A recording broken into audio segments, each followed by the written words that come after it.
manik-manik takbir, sayup-sayup terdengar, pohon-pohon bertasbih, gunung-gunung bertasbih, rumput-rumput bertasbih, laut bertasbih, seisi bumi bertasbih.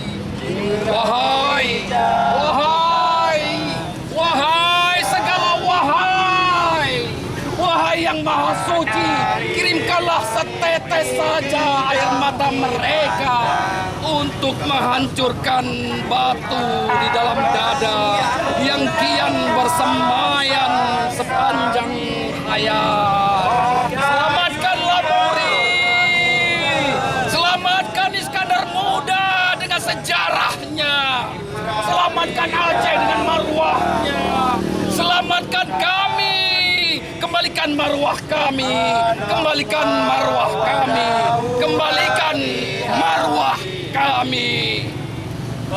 Dan media internasional untuk meminta maaf ke tertuk berpeludua tu yang kau liket hana lom dua di dayo belum ada orang yang bubur. Jadi imbauan kita semua kepada semua pihak, baik kepada pihak keamanan, kepada pihak kombatan, kepada pemerintah Aceh, kepada pihak TNI dan kepada pihak resmi yang ada di Aceh untuk bisa mengusut pelaku-pelaku pelanggaran kekerasan yang terjadi selama 3 hari ini. Itu harapan kita.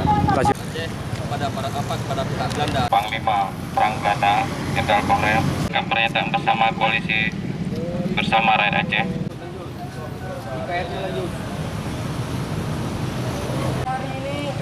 Semoga aksi kami hari ini